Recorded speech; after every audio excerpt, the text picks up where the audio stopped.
देवर एगो काम कर, देवर एगो काम कर। रे सारे रे हम कौन काम करी रे?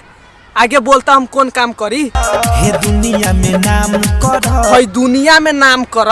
अच्छा ठीक बा हम नाम कह लेम दुनिया में।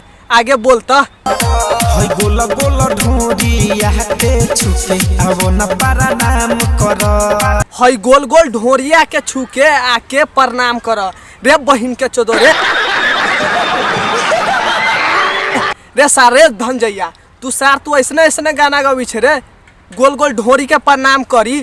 50 बार बोल रहे हैं पढ़ने निकले वाले छात्रों को राजनीति से दूर रहना चाहिए। साला से न से गाना गावा तारे। सार के इतना मारम ना, ऐसे में बड़ा सख्त लौंडा हूं, लेकिन यार यहाँ में जो धनंजय धड़कन के फ्रेंड देख रहे हैं प्लीज दिल पर मत लीजिएगा। ये वीडियो आप लोग के मनोरंजन के लिए बनाया गया है, कृपया दिल और दिमाग पे न लीजिएगा, ठीक है। इस साला धनंजया गाना गावाता गोल गोल ढोरी। इस सारा तू अपना मौसी के बोल ना लहंगा उठावे के प्रणाम कर लेम। साला से न से गाना गावाता रे। ढोरी के प्रणाम होता रे। साला आजकल हम केकरो प्रणामे न कैली। साला ढोरी प्रणाम करी तोरी बहिनी के चोदो।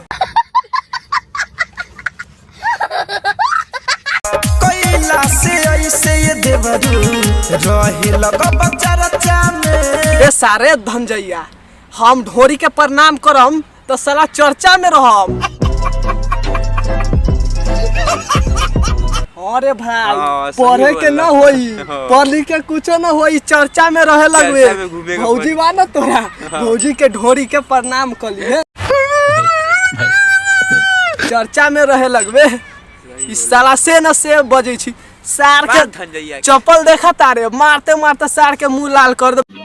समझ रहे हो, समझ रहे हो, समझ रहे हो ना? साला बुर्बक है रे, बुर्बक है। जब पढ़ाई कर रहा है, बीए कर रहा है, जब चर्चा हो ही जाता दुनिया में बिना पढ़ाई किए ढोरी के प्रणाम करके। बड़ा हरामी हो बेटा। तो यार पढ़ाई लिखाई तो बेकार है यार। से न से साला तू बोला तारे। गोला गोला ढोरिया के छुके अब न पारा नाम कर।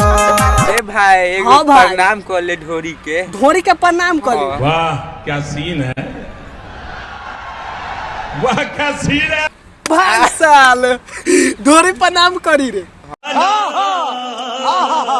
कहला तब का होई ढोरी प्रणाम करम तो दुनिया में रोज साला दुनिया में नाम हो जाए ढोरी प्रणाम कैला से। तो साला जे हम पढ़ा तानी पढ़ लिख के क्या फायदा होई भाई?